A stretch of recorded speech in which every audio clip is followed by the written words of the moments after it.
Ijay, jay, jay, jay, ayan mi. Ijay, ayan mi ang nagrugi. Iti istorya na day tuyubing at taga. Ijay, jay, jay, jay, ayan mi. Umay kayo, apanyo denggan kadi. Istorya na day tuyubing at taga. Ijay, jay, jay, ibig sabihin na itoon tayo ay maglalakbay. Pabalik sa umpisa kung saan nagsimula. Ang humigitara at sumusulat ng kantang taga Baguio, Ilocano. Doon tayo magsisimula sa ating kwento. Noong 20 ng Disyembre noong 86, kay Eddie at kay Sylvia na biglating umalis. Nung di na magkasundo, nung di na nila gustong magkasamang mag-asawa na nagsawa at sumama sa iba. Pero yung bata nakalimutan na nila. Mabuli na lang merong anghel na itinadalang nagngangalang Virgilio at Consuelo, di kailanman pumreno sa pagpuno ng mga kakulangan.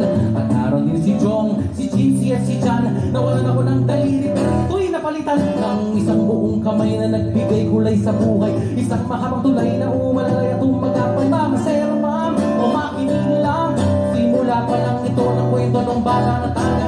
Jay, jay, jay, jay, ayan mi. Jay, ayan mi ang nagrugi. Iti istorya na day tuyubig at taga. Jay, jay, jay, jay, ayan mi.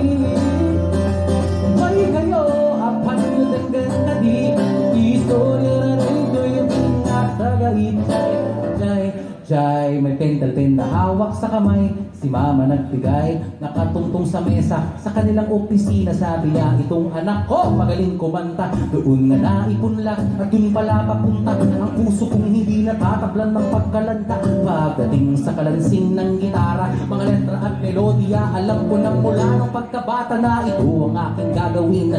Ngunit patid ko rin na may mga bagay na kailangan kong pagsabayin. Kaya't sinantabi ko muna sa aking isip, sapagkat ito'y isang malayong panaginip. Suntok sa buwan, alangan, kakalamang siyan. Mahihirapan kang bumuhay ng pamilya niyan. Wala kaming maipapamana kundi ang iyong diploma upang pananggalan mo at espada sa mundong alangan. Aking napag-alaman na kung para yan sa'yo, walang makakaharap dyan. Mga serman o makinig lang, tuloy-tuloy pa rin ako sa kwento ng bata na taga. Jay, jay, jay, jay, ayan mi.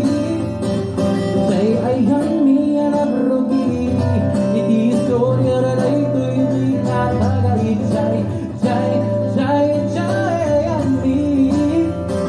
Umay kayo, apan nyo denggan kadi. Iti istorya na day tuyubig at taga. Jay, jay, jay. Sa Maynila naglakbay, sinubukang sumabay dun sa palabas sa TV. Inalad na mapili na kasama sa mga magagaling kumanta. Akala niya doon na, pero hindi pa pala. Doon pa lang pala ang kwento niya magsisimula. Para bang isang bulang panandalian, ito ngang kasikatan. Wala palang kasiguraduhan na hanap ng paraan. Sinubukang sandalan ng ibang tao, pero may mga pangarap din yan. Hindi nila uunahin ang iyo. Ikaw ang gagawa ng kailangan upang matupad ito. Subukan kang baguhin ang loob mo, sisinahin at sabihin na gawin ang nais kang nakararami. Masyado kang matapang, hindi ka uura. Ang likod mo maggitara at ang kwento mo pa. Maguri na lang tuloy-tuloy ako't hindi na panghinaan. At mayroong tatlong bagay na aking pinanghawakan. Pangarapin, trabahuhin, manalangin. Yan ang nagdala doon sa batang taga. Jay, jay, jay, jay, ayan mi. Jay, ayan mi ang nagrugi. Iti istorya na day tuyubig at taga. Jay, jay, jay, jay, ayan mi. Umay kayo, apan nyo denggan kadi. Iti istorya na day tuyubig.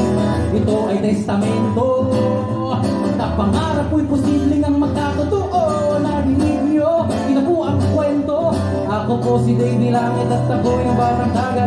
Jay. Maraming salamat. Magandang gabi po sa inyo.